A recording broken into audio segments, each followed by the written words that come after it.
So hello, I'm Susanna Palitz. I'm at the College of Information Studies at the University of Maryland, for anyone who's not familiar. And I am the director of the Organizational Teams and Technology Research Society, which is a cross DC research society for anything teams and technology. And so we have meetings internally where we discuss grant proposals or ideas or work. And we also have this public speaker series, which we do over Zoom. And we're really happy to have people from all over who are amazing, such as Professor Reiter-Palmon, who is a distinguished professor of industrial organizational psychology at the University of Nebraska at Omaha.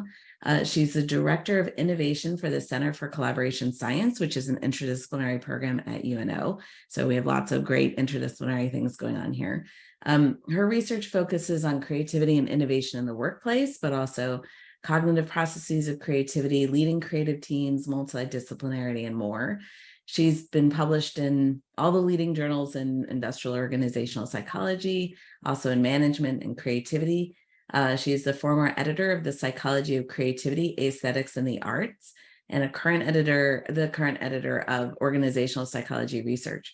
She serves on multiple editorial boards in these topics. She's obtained over $9 million in grant funding on all these topics, and she's a fellow of Division 10 and 14 of the American Psychological Association, and has also won system-wide research award from the University of Nebraska system. So it was with great pleasure that I'd like to introduce you to Dr. Palmon and Reiter-Palmon, and go ahead and take it away. Thank you, and thank you for the invitation and introduction.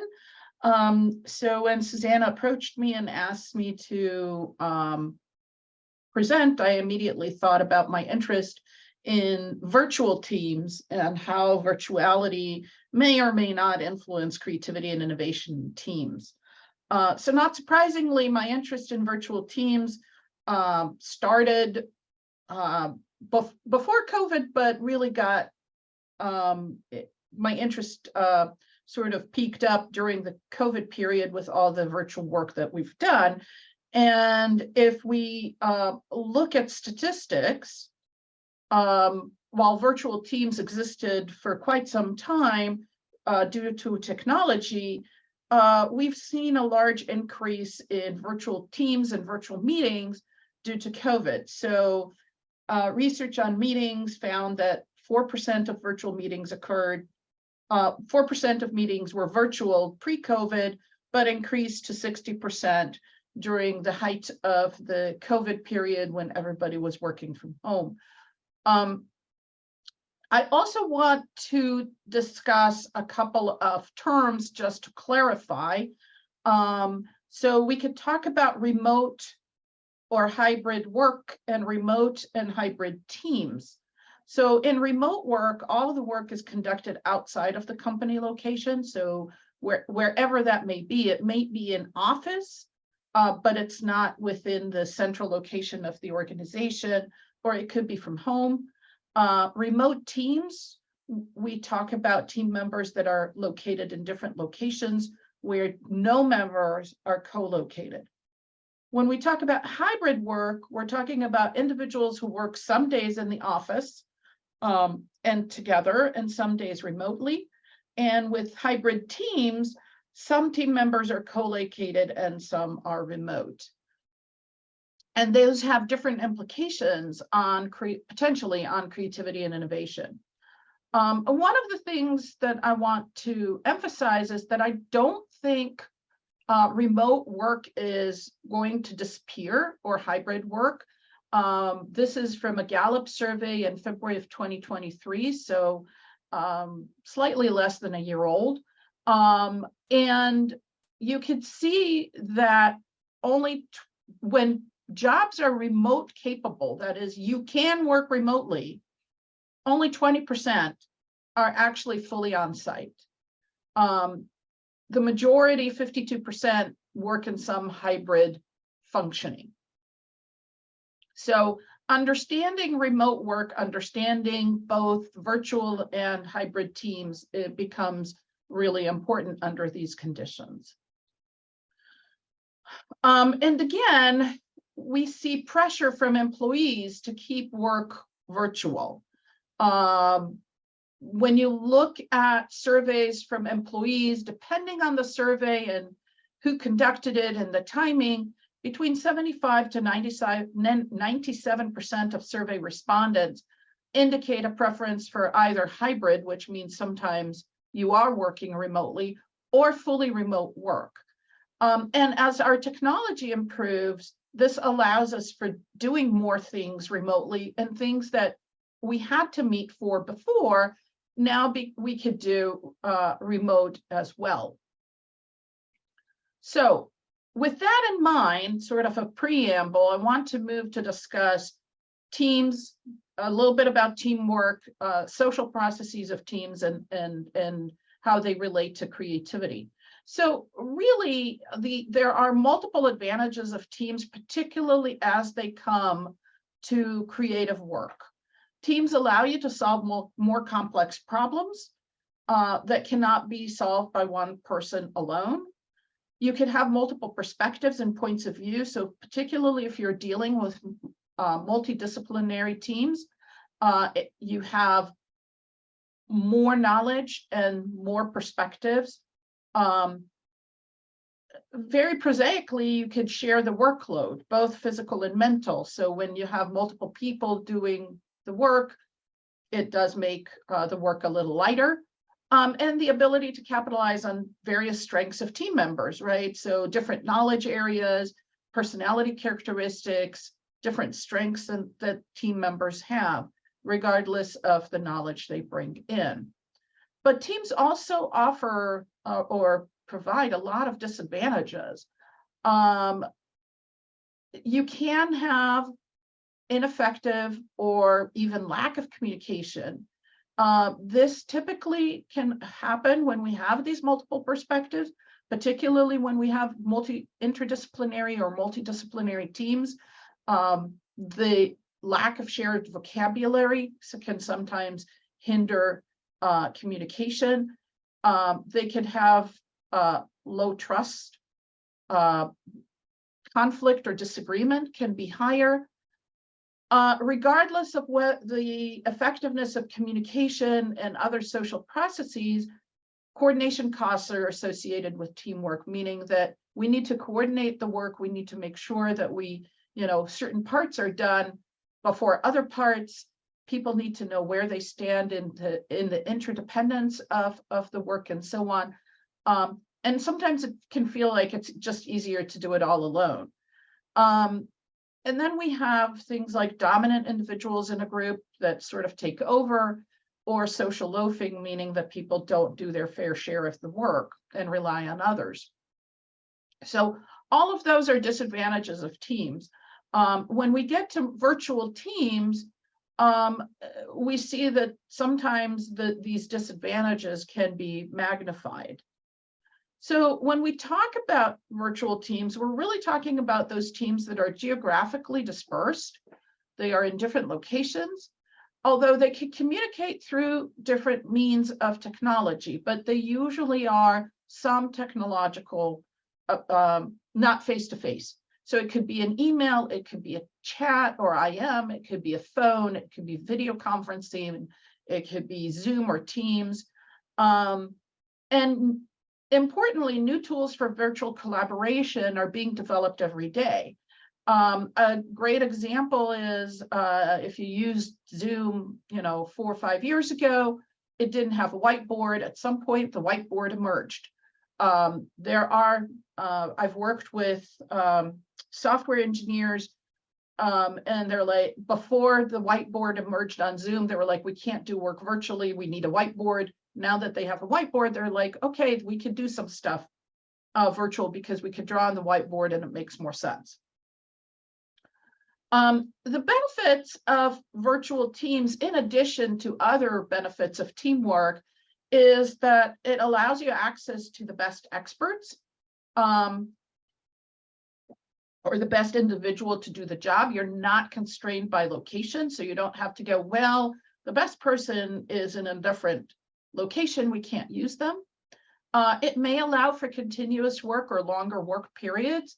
So one of the things that happens is if you have people working in different time zones or different countries, you can work continuously. So for example, I was in a session about being a productive researcher, and one of the folks said, my best tip is to work with folks in Australia, because I finish my work, I send it to them, they're just waking up, they're working on the stuff, they finish it during the day, they send it to me, I get it the next morning. So we're really working in a continuous cycle. And it allows for additional flexibility in terms of scheduling, in terms of dealing with some, your personal life integrated into your work life. But additional disadvantages also emerge. So while time zones and locations might be a benefit, they can also be difficult. I am in a committee where we have members from Japan, Europe, and the US. It's always very early in the morning for me and very late at night for the person from Japan. And that's the only way we can accommodate all those time zones without actually getting into like 4 a.m. in the morning. We also have different cultures. These are not just different countries, but also if you try to work, East Coast versus West Coast, you will realize that there are some different cultural differences even within the US. Developing social processes like trust, psychological safety, and communication can be difficult. And one of the things that we hear repeatedly from practitioners is that managers find it incredibly difficult to manage virtual teams. They don't know exactly how to manage from afar. They don't know how to manage when not everybody's in the office. We never taught them that, so it's not surprising, but they find this a particular difficult aspect. So let's switch gears a little bit and talk about creativity and innovation. And again, similar to the need for teams, creativity and innovation emerge when we have those complex problems, which we do. And it makes creativity all the more important.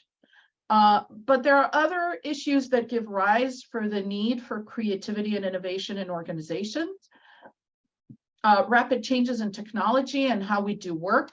So again, even this shift to virtual teams and working remotely suggests that we need to change and maybe sometimes come up with creative ways to do the work. Customers expect creativity. You could see that when a new iPhone comes out, the first thing that people remark on is how similar it is to the previous iPhone and whether there are any creative or innovative features that have emerged from the previous iPhones. And if not, they're really upset. And it provides organizations with a competitive advantage.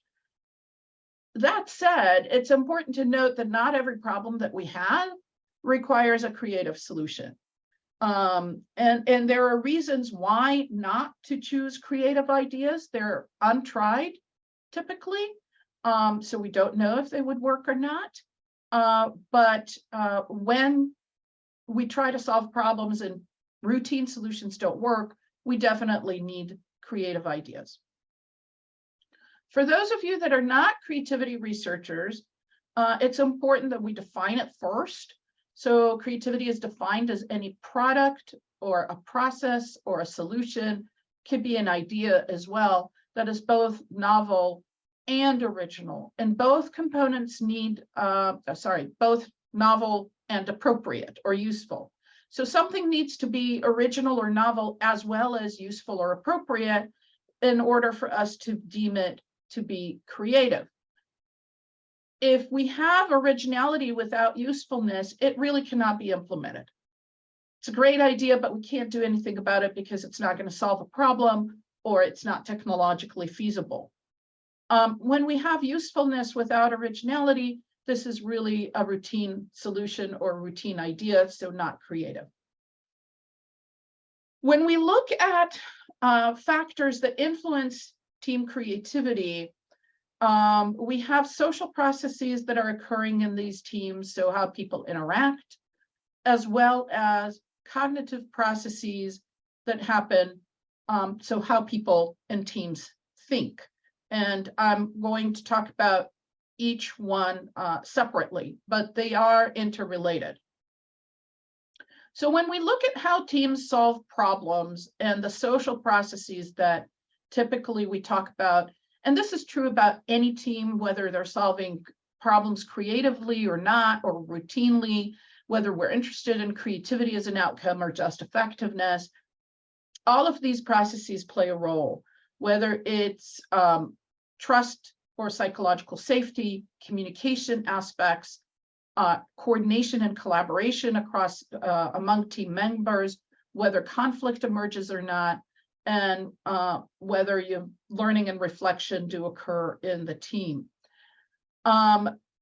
When we have diverse teams and when we have virtual teams, we find that there are more difficulties in these social processes.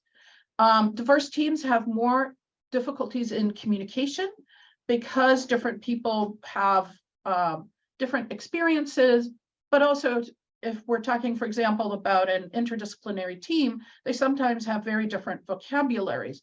Sometimes if you've worked in an interdisciplinary team, you have had this experience where you're talking about the same thing, but maybe using a different term.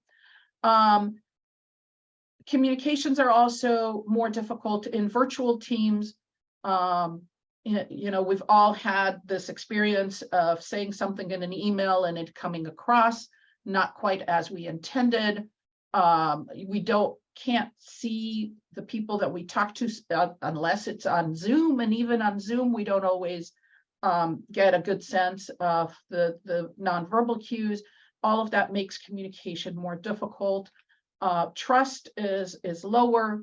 The communication difficulties can really increase conflict and reduced shared understanding.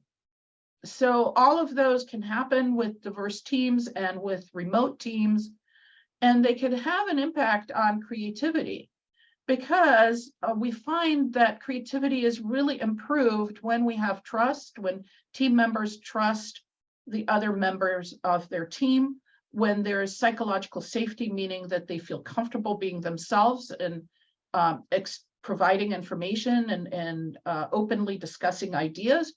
And then positive communication is also related to creativity. Whereas negative communication and relationship conflicts reduce creativity. And as I mentioned, these social processes are interrelated. So what we find from the research is that when a team has low trust, it could lead to more conflict. And the reason this happens is because when we have something that might be maybe neutral or sort of unclear, when trust is low, it gets interpreted negatively, even when that's not the intent. Positive types of communication increase trust and psychological safety, but we also find that trust and psychological safety directly increase positive communication. So the two we get a circular effect there. And obviously when trust is low, psychological safety is low, we communicate less and we communicate more negatively.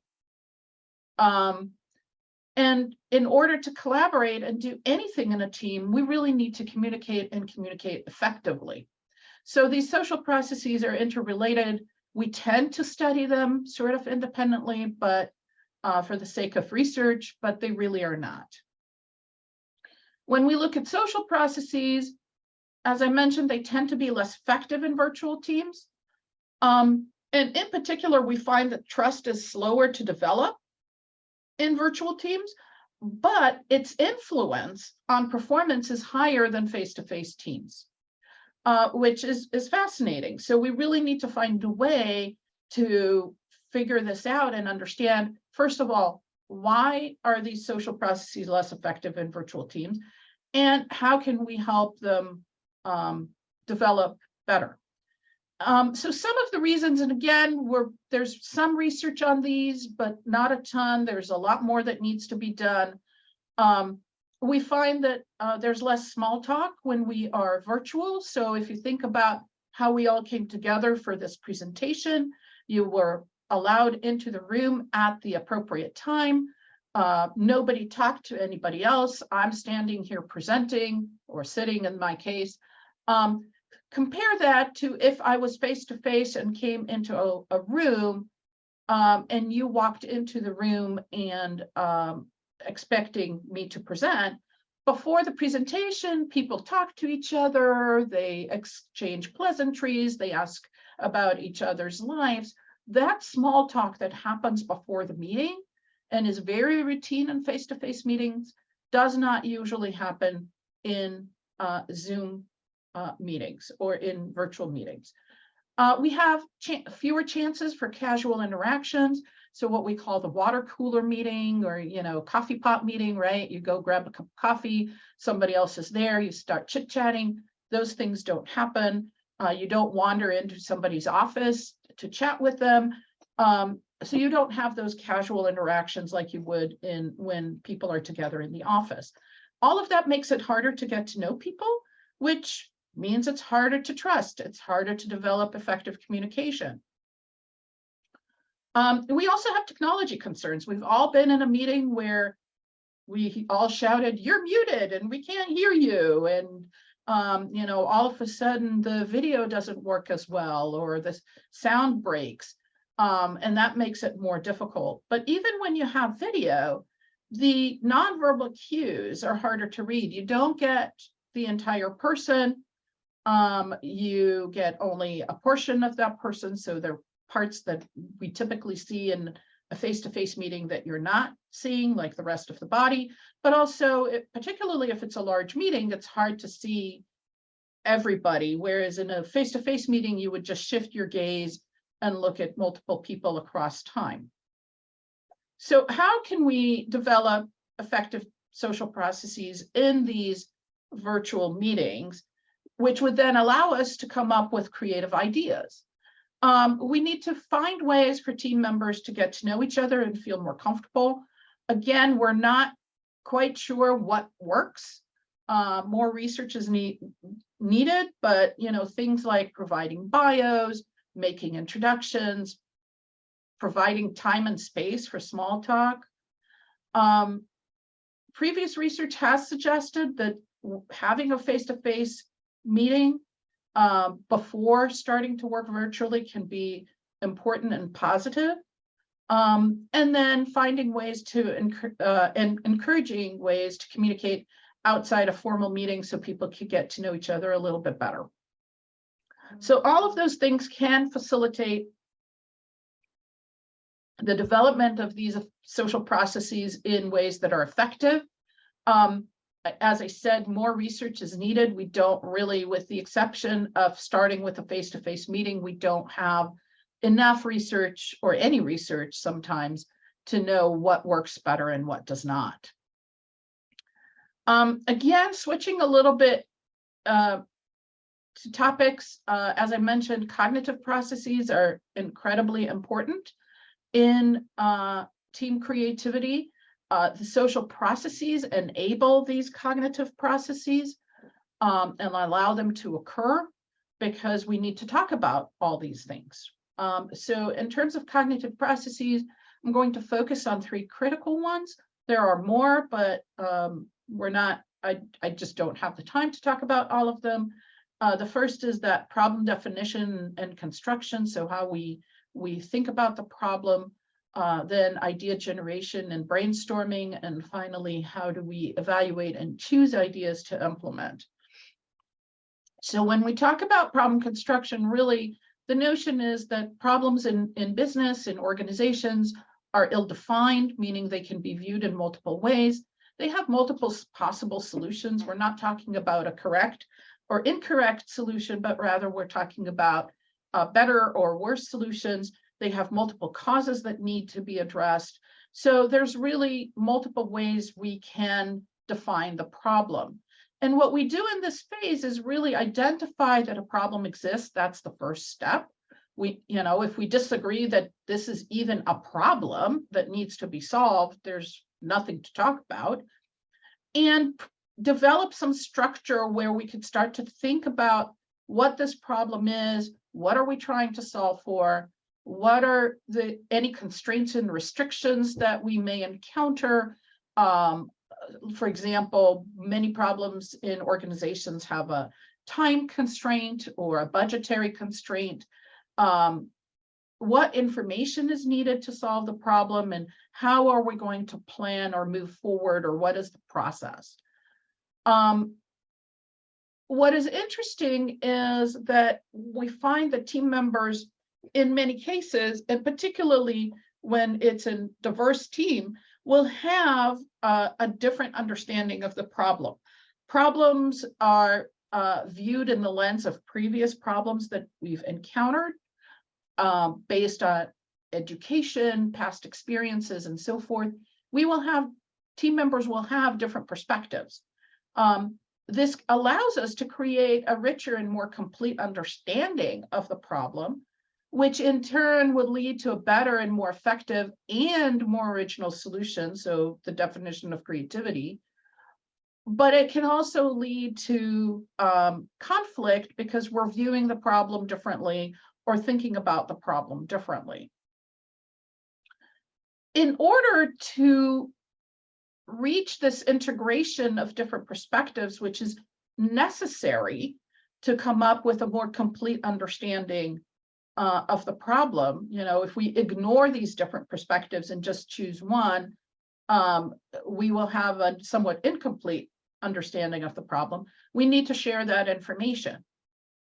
And the reality is that that information is more difficult to share, and different perspectives are difficult to bring up when social processes are not effective. So if we don't have trust or psychological safety, we're more likely not to bring up the fact that we think about the problem differently. Or we may ignore different perspectives because we don't trust the person that brings them up. Or we may have difficulty understanding what they're trying to convey because the communication is not effective. We also find that virtual meetings tend to be more task focused. So we're less likely to discuss how the problem is framed.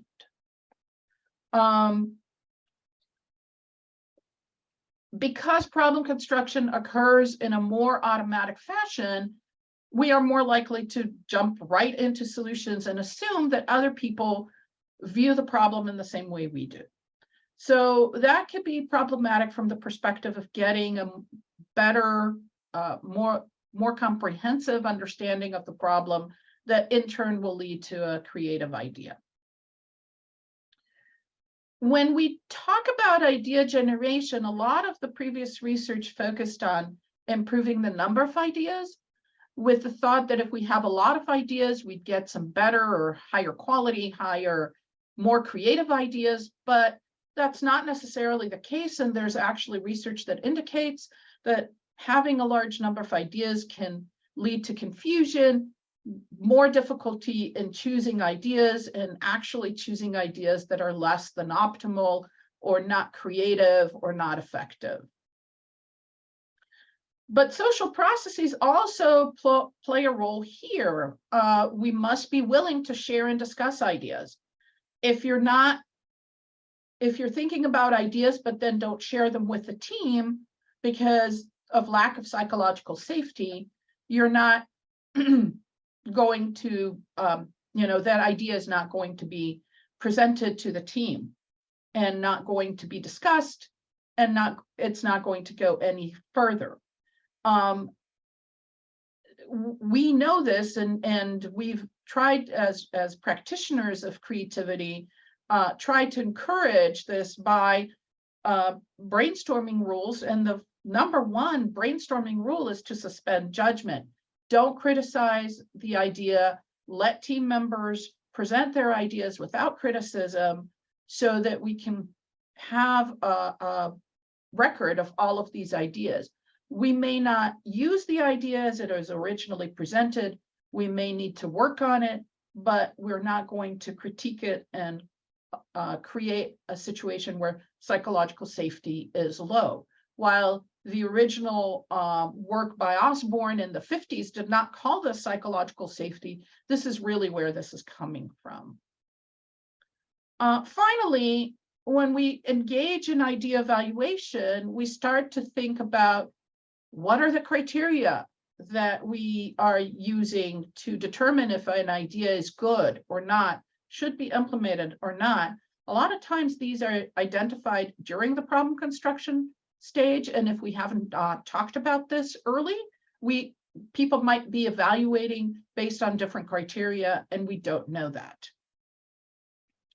But also, when we have multiple team members, those can lead to different perspectives on how to implement the idea and what sort of obstacles for implementation we may encounter, which allows us to then determine how we approach this and maybe prevent some of these obstacles from emerging at all, or have a plan for addressing them. Again, we need to have shared information, take into account unique perspectives. We need to discuss those criteria and integrate them, just like we integrate the different perspectives about the problem and the problem construction phase. So in order for creativity to emerge in a team context, we need to have a shared understanding of the problem. We need to share information, which requires communication. We need to generate ideas together, but also integrate them. We need to identify pros and cons of different ideas, and we need to then decide on which idea or set of ideas to implement. When it comes to team creativity, regardless of virtuality, there's limited research on creative cognition in teams. There's even more limited research on virtual teams. And a lot of the work focuses only on idea generation, with the exclusion of what happens before problem definition and construction, and then what happens after idea generation, which is the idea evaluation and selection. I want to talk about two studies where this is a little bit differently, viewed a little bit differently, and then talk about some future research and open it up for questions. So in 2022, a study was published in Nature. The data was collected prior to COVID because they compared dyads in a lab setting that were either virtual or face-to-face. In the lab, there was an idea generation task that was followed by an idea selection task. They did not look at the initial stage of problem definition. They found that virtual pairs generated fewer and also less creative ideas, but they were did just as well in choosing creative ideas as the face-to-face teams. They did a follow-up study to see what might have been the cause for the generation of less creative ideas. And they found that the gaze was more narrow and focused on virtual teams, in virtual pairs. They basically focused on the screen. They did not look at in the room around them. So they were not using cues from their environment to the extent that the face-to-face teams were doing so. And that allowed the face-to-face teams to come up with more creative ideas. This was done in a lab setting with an artificial task of developing uses for an object. They also had a field study with pairs of engineers developing new product ideas. They found the same results for ideation. So virtual pairs generated fewer and less creative ideas. However, they found that virtual teams performed better in choosing creative ideas. So It's a really cool study. It's actually a series of studies. I think they had like 5 or 6 different studies. Some of the concerns that I personally have with this study is that dyads are not teams. So those of us that study teams will tell you that dyads are not teams. You can't have coalitions and teams in dyads, right?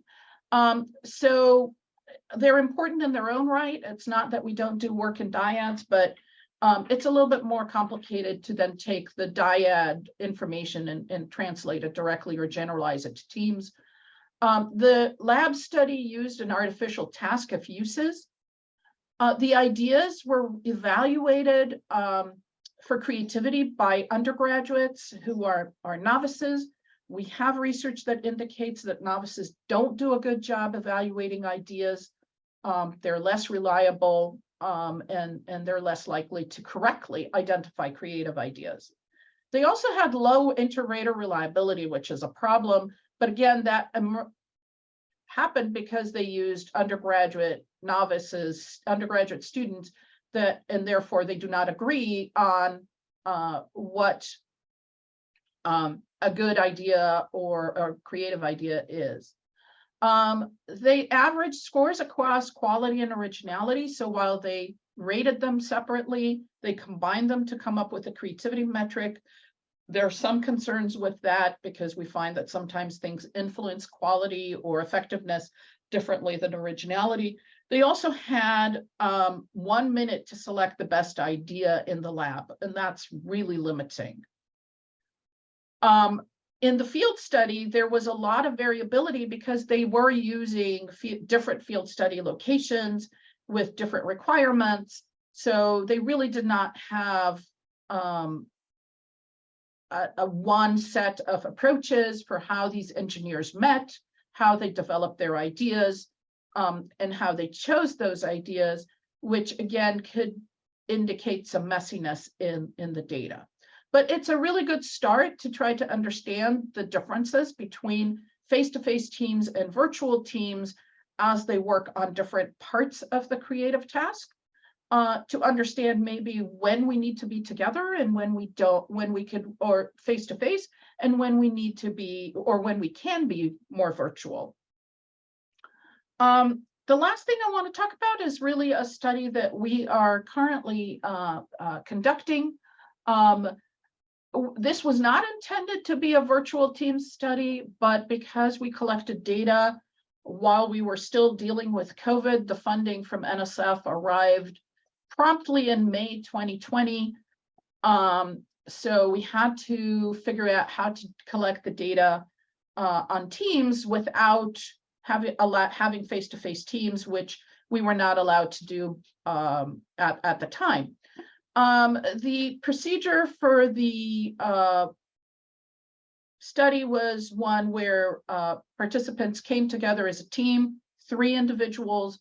They engaged in a creative problem-solving exercise. There was an intervention and then a second creative problem-solving exercise. The intervention was manipulated such that half of the teams received manipulation of a reflexive debrief. We know that reflexivity facilitates creativity. So there was a 5-minute explanation with a PowerPoint and voiceover PowerPoint for what is a reflexive debrief, and then they actually engaged in the debrief itself, asking questions about what went well in this first problem-solving exercise, what could have been done better. Now that you're going to do a second problem-solving exercise, what will you do differently? The other groups received manipulation where they viewed a 5-minute video on how to write a proper email, and then they spent 10 minutes individually writing a summary of the video they just observed. So what we have found is that teams that engaged in debriefs developed more original solution. They engaged in behaviors that lead to creativity, like giving feedback and asking questions. And they engaged in more creative behaviors, specifically more problem construction behaviors and more idea elaboration occurred in those teams for that second problem-solving exercise. So, summary, both the social and cognitive process matter both for virtual and face-to-face teams, but virtual teams seem to have more deficit in these social processes.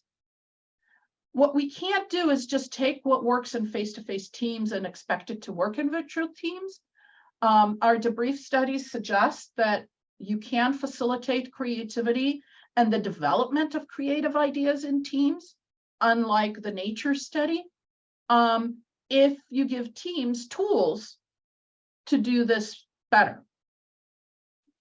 So in terms of the future, I think there are really some important questions that we need to address. What are the different challenges that are facing fully virtual versus hybrid teams? None of this was done in hybrid format. I think we're going to see more hybrid teams popping up.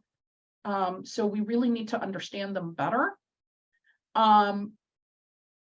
Another question is, do communication modality or features affect creative problem solving? So, as I mentioned, there are all kinds of features that are available in Teams or in Zoom, such as a whiteboard, different apps that are now becoming available for integration. When do people use them? What do they use them for? And do they influence creative problem solving? How do they influence the different social processes? How do they influence the different cognitive processes? When do they influence these, right? So the timing or the dynamic nature of this needs to take into account. We need to take that into account. And then, of course, to make things more complicated, are there specific combinations of modalities and features that are more effective for effective social or cognitive processes? So are there particular combinations? And then what are some interventions that we can introduce to improve these social and cognitive processes? I talked about one, having a reflexive debrief, but I'm assuming there are others that we still need to investigate.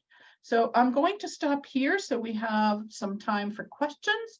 The next slide has my email if you want to follow up, if you have to stop before you got a chance, as well as the information about NSF awards. So thank you again, and I'm happy to answer questions.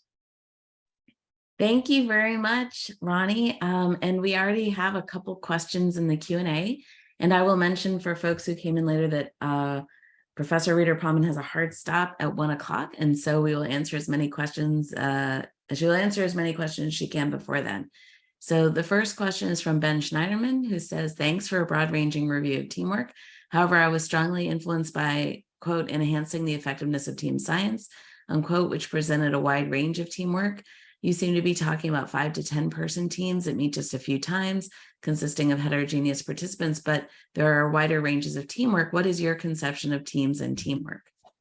That's a great question. So obviously my own research is influenced by the types of teams that I'm studying, but also the specific purpose of those teams. So yes, I study teams of students that meet maybe once.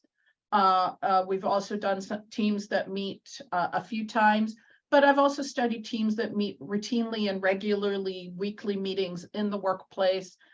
For example, in healthcare, we've studied teams for over a 2-year period, and they met, some of them met weekly, some of them met monthly, but that's more than just a few times. I tend to gravitate toward interdisciplinary or multidisciplinary teams. Personally, but again, I don't think what I said strictly applies to those. Of course, I think there are certain aspects of team and teamwork that are more difficult in interdisciplinary teams, but again, the issue of communication and difficulties in communication apply to all teams. They're just more pronounced in interdisciplinary teams.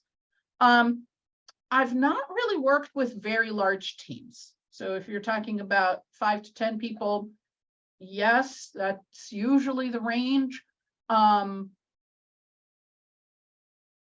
Again, I think some of these things can apply, but my own work and what my own knowledge is structured by the work that I do and what interests me. So absolutely, it's more limited. And that should be taken into account. So take from this what works and drop what doesn't. I don't know if that fully answered the question, Ben. I think we can, I'll ask Ben's next question, which was, you mentioned a few technology design features that could improve teamwork. Could you go further by describing other technology design features, training for collaboration, benefits of structured and unstructured processes, etc.? Oh, yeah, that yes. So, there are a large number of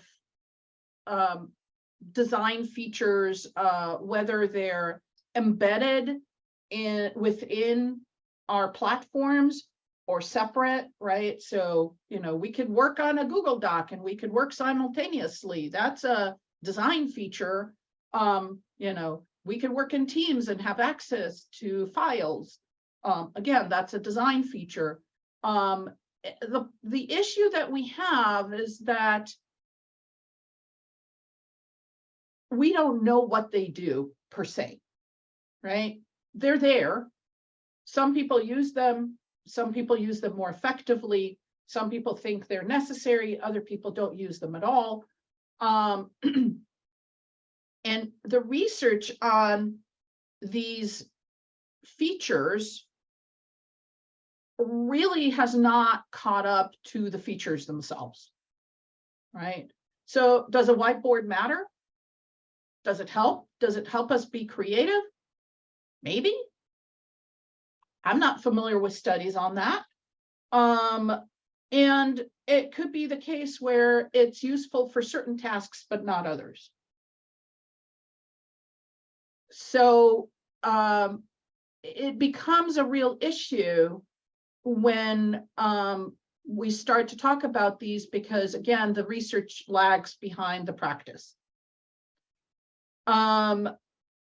Training for collaboration, absolutely. I'm a strong believer in training for collaboration. I think it's critical.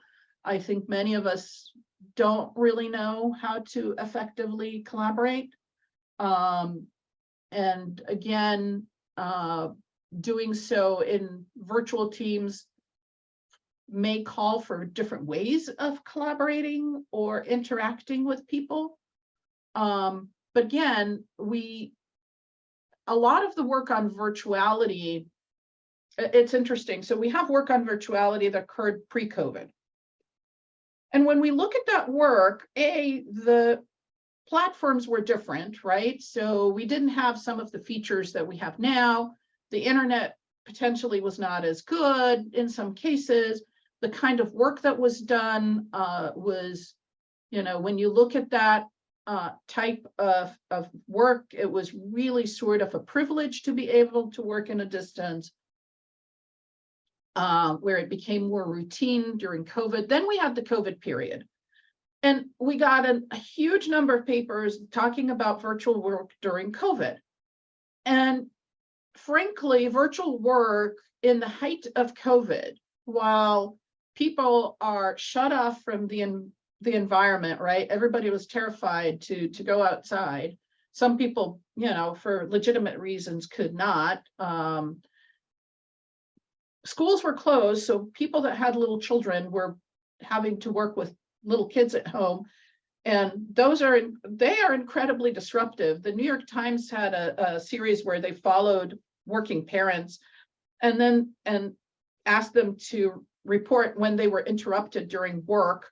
And they found that the longest time period people could work when they had kids between the ages up to 5 was 5 minutes.